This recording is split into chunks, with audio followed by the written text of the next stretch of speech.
मित्रांनो, रंग माझा वेगळा या मालिकेच्या आजच्या भागामध्ये आपण पाहणार आहोत. कार्तिकने कार्तिकीला अजून पत्र पाठवली असणार या गोष्टीची दीपाला खात्री पटते आणि त्यानंतर ती कार्तिकीच्या रूममध्ये त्या पत्रांचा शोध घ्यायला सुरुवात करते. शेवटी तिला त्या बॉक्समध्ये ती सगळी पत्र सापडतात आणि इतकी पत्र पाहून दीपाच्या पायाखालची जमीनच सरकते. त्यानंतर ती सर्व पत्र वाचायला सुरुवात करते आणि ती पत्र वाचून दीपा पूर्णपणे कोलमडून जाते.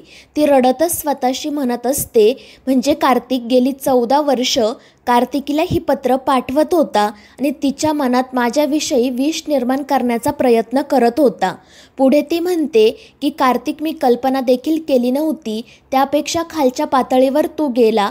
तू आपल्या मुलीच्या मनात माझ्याविषयी विष निर्माण केले. तिच्या मनात माझ्याविषयी जो आदर होता, प्रेम होतं, ते सगळं तू संपवलं फक्त तुझा बदला पूर्ण करण्यासाठी. तू आपल्याच मुलीचा शस्त्र म्हणून वापर केला. पण आता या सगळ्याचा जाब विचारल्याशिवाय मी गप्प बसणार नाही. आणि त्यानंतर तिला प्रश्न पडतो की गेली 14 वर्ष कार्तिक कार्तिकीला ही पत्र पाठवत होता, पण याबद्दल घरात कोणालाच कळलं कसं नाही आणि कार्तिकीने सुद्धा मला काहीच सांगितलं नाही. आणि त्यानंतर ती कार्तिकीसोबतसुद्धा या सगळ्या प्रकाराबद्दल बोलायचं ठरवते. आणि त्यानंतर ती सगळी पत्र जागच्या जागी ठेवून देते आणि तेथून जाण्यासाठी निघते. मात्र त्याच वेळी सौंदर्या तिथे येते. ती दीपाला विचारते, ही काय वेळ आहे का मुलींच्या रूमची साफसफाई करायची? आणि त्यानंतर ती दीपाला तिचं पॅकिंग झालं आहे की नाही ते सुद्धा विचारते. त्यावर दीपा नाही म्हणते. तर सौंदर्या तिच्यावर ओरडते की आधी तू स्वतःचं पॅकिंग करून घे. मुलींच्या रूमची साफसफाई करायची काय गरज होती? तू या सगळ्या गोष्टी संकल्पला सुद्धा सांगू शकते.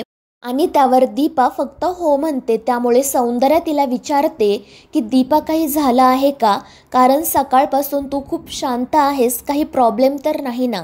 आणि त्यावर दीपा म्हणते की नाही आई, उलट मी खूप खुश आहे कारण कार्तिक आणि मी बाहेर फिरायला जाणार आहोत. त्यावर सौंदर्यासुद्धा आनंदाने हो म्हणते. आणि ती दीपाला सांगते की कार्तिक तुझ्यासाठी जे काही करत आहे ते बघून मला खरंच खूप छान वाटत आहे. त्यावर दीपासुद्धा म्हणते की आई, कार्तिक माझ्यासाठी जे काही करत आहे त्याची मी परतफेड करू शकत नाही. मात्र मी तुम्हाला प्रॉमिस करते की त्यातील काही गोष्टींची परतफेड मी नक्की करेल.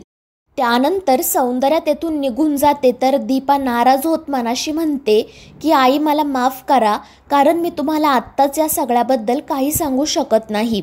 तर दुसरीकडे श्वेता घाडगे वकिलांचा पाठलाग करत असते आणि त्याचवेळी तिला आदित्यचा कॉल येतो. आदित्य तिला विचारतो की श्वेता, तू नेमकी कुठे आहेस? त्यावर श्वेता त्याला सांगते की आधी मी एका कामानिमित्त बाहेर आले आहे. त्यावर आधी तिला विचारतो की कोणतं काम? त्यावर श्वेता म्हणते की आधी तू आता मला प्रश्न विचारू नको, घरी आल्यानंतर मी तुला सगळं काही सांगेल. मात्र आधी म्हणतो की श्वेता, जे काही आहे ते मला आत्ताच सांग, तू चुकीचं तर काही करत नाही आहे ना? त्यावर श्वेता चिडून म्हणते की आधी तुझा माझ्यावर इतकाही विश्वास नाही आहे का? मी तुला म्हणते ना की घरी आल्यानंतर मी तुला सगळं काही सांगेल. आणि त्यामुळे आदित्यही नाईलाजाने हो म्हणतो आणि फोन ठेवून देतो. त्याचवेळी श्वेताच्या लक्षात येतं की समोरून घाडगे वकील येत आहे. त्यामुळे ती लपून बसते आणि त्यानंतर पुन्हा घाडगे वकिलांचा पाठलाग सुरू करते.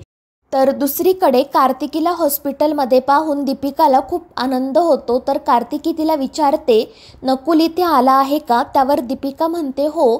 त्यावर कार्तिकी म्हणते की मलासुद्धा त्याला भेटायचं आहे. त्यावर दीपिका सांगते की तो आमचे कॉफीचे मग ठेवायला बाहेर गेला होता, मात्र अजूनपर्यंत परत का आला नाही तेच मला कळत नाही.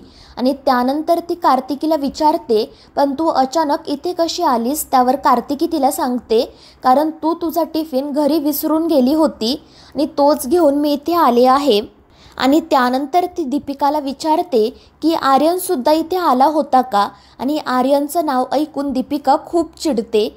ती कार्तिकीवर ओरडते की अजूनही त्या आर्यनचा विषय तुझ्या डोक्यात सुरूच आहे का? त्यावर कार्तिकी म्हणते की असं काही नाही, पण प्लीज मला सांग, तो इथे आला होता का? त्यावर दीपिका म्हणते, अगं पण ते मला कसं माहीत असणार? मी तर त्याला आजपर्यंत पाहिलं देखील नाही. त्यामुळे कार्तिकी गप्प बसते. तर नकुल नेमका कुठे गेला आहे हे बघण्यासाठी दीपिका बाहेर जाते. तर दुसरीकडे श्वेता घाडगे वकिलांचा पाठलाग करत त्यांच्या घरापर्यंत पोहोचते. मात्र घाडगे वकील दारूच्या नशेत असल्यामुळे ते श्वेताला ओळखत नाही. तर श्वेता त्यांना विचारते की मगाशी तुमच्यासोबत जो मुलगा होता तो कोण होता. त्यावर घाडगे वकील तिला सांगतात की तो आर्यन होता, आयेशा देशमुखचा भाचा. आणि ते ऐकून श्वेताच्या पायाखालची जमीनच सरकते. ती घाडगे वकिलांना विचारते पण हे कसं शक्य आहे, कारण 14 वर्षांपूर्वी एका ॲक्सिडेंटमध्ये तिचा मृत्यू झाला होता ना. त्यावर घाडगे वकील हसतच म्हणतात ते फक्त जगासाठी. प्रत्यक्षात यमदूत जरी तिला घ्यायला आला ना तरी ती त्यालासुद्धा नाही म्हणेल. आणि ते श्वेताला सांगतात की आयेशा देशमुख जिवंत आहे. आणि ते ऐकून श्वेताला मोठा धक्का बसतो. आणि त्यानंतर ती घाडगे वकिलांना आयेशाचा पत्ता विचारण्याचा प्रयत्न करते. मात्र तोपर्यंत घाडगे वकील झोपी जातात. तर श्वेता हसतच स्वतःशी म्हणत असते की आयेशा देशमुख जिवंत आहे ही गोष्ट माझ्यासाठी फायद्याचीच आहे. आणि ती आयेशाचा वापर करून पुन्हा दीपाला त्रास देण्याचं प्लॅनिंग करते. तर दुसरीकडे आयेशा काल्पनिक कार्तिकसोबत बोलत असते, त्याच्यासोबत गप्पा मारत असते. आणि तिची ही अवस्था बघून देशमुखबाईंना खूप वाईट वाटतं. तर दुसरीकडे श्वेता घरी गेल्यानंतर आदित्य तिला ती नेमकी कुठे गेली होती असा प्रश्न विचारतो. त्यावर श्वेता आनंदाने सांगते की आधी माझ्याकडे एक गुड न्यूज आहे. खरं तर मला एक जॅकपॉट लागला आहे. त्यामुळे आधी तिला नेमकं काय झालं आहे ते विचारतो. त्यावर श्वेता त्याला सांगते की आयेशा देशमुख जिवंत आहे. आणि ते ऐकून आधीलाही धक्का बसतो. तर श्वेता आधीला इमोशनल ब्लॅकमेल करत म्हणते की आत्तापर्यंत या घरात आपल्याला फक्त सेकंडरी वागणूक मिळाली आहे. त्यावर आधी तिला विचारतो पण या सगळ्याचा इथे काय संबंध, आणि आता कंपनी तर माझ्या हातात आहे ना. त्यावर श्वेता म्हणते ते फक्त त्यांच्या फायद्यासाठी. जर उद्या दीपा पूर्णपणे बरी झाली तर मम्मा पुन्हा ही कंपनी तिच्याच हातात देणार. आणि ते ऐकून आधी खूप घाबरतो. तर श्वेता त्याला इमोशनली ब्लॅकमेल करत म्हणते की आधी आता मी जे काही करणार आहे ते आपल्यासाठी आणि आपल्या मुलासाठी करणार आहे. आणि यामध्ये मला तुझ्या मदतीची गरज आहे. तू प्लीज मला साथ दे. आणि शेवटी नाईलाजाने आदित्यसुद्धा श्वेता जे काही करणार आहे त्यामध्ये तिला साथ द्यायला तयार होतो. त्यामुळे श्वेता खूपच खुश होते. तर दुसरीकडे आयेशाची अवस्था बघून देशमुखबाई काळजीत पडतात. तर आर्यन त्यांना सांगतो की आजी तू काही काळजी करू नको, आता लवकरच आपला प्लॅन सक्सेसफुल होणार आहे. आणि एकदा का आपला प्लॅन सक्सेसफुल झाला की तो कार्तिक इनामदार पुन्हा आपल्या मावशीकडे येईल, त्याशिवाय त्याला दुसरा कोणताही पर्याय राहणार नाही. आणि त्यानंतर मावशीसुद्धा पूर्णपणे बरी होईल.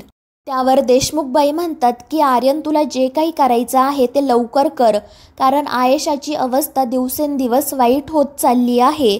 त्यावर आर्यनसुद्धा हो म्हणतो आणि देशमुखबाईंना सांगतो की आता दीपिकासुद्धा माझ्या प्रेमात पडली आहे आणि कार्तिकी तर आधीपासूनच माझ्या प्रेमात होती. आता फक्त त्या दोघींमध्ये भांडण लावायचं बाकी आहे. आणि आता लवकरच मला इनामदारांच्या घरातही प्रवेश करावा लागणार आहे. मात्र तो नेमका कोणत्या नावाने हे ठरवायचं बाकी आहे. तर दुसरीकडे घाडगे वकिलांना जाग आल्यानंतर त्यांच्या लक्षात येतं की घरातील सगळं सामान सगळीकडे अस्ताव्यस्त पडलं आहे. म्हणजे कोणीतरी घरात येऊन शोधाशोध केली होती. मात्र हे सगळं नेमकं कोणी केलं असेल याचा घाडगे वकिलांना अंदाज येत नाही. त्यांना फक्त इतकंच आठवत असतं की कोणीतरी येऊन मला प्रश्न विचारत होतं. मात्र त्यांनी या प्रश्नांची काय उत्तरं दिली याबद्दल त्यांना काहीच आठवत नाही. तर मित्रांनो, या मालिकेच्या पुढील भागांमध्ये आपण पाहणार आहोत श्वेता कार्तिकला सांगते की तू दीपाला घेऊन बाहेर फिरायला जा. मात्र ती दीपा पुन्हा या घरात येता कामा नये. तर दुसरीकडे दीपाला कार्तिकच्या शर्टच्या खिशामध्ये काही गोळ्या सापडतात आणि या गोळ्या नेमक्या कशाच्या असतील असा तिला प्रश्न पडतो. तर मित्रांनो, या मालिकेच्या पुढील भागांच्या अपडेट्ससाठी आपल्या चॅनेलला सबस्क्राईब करा.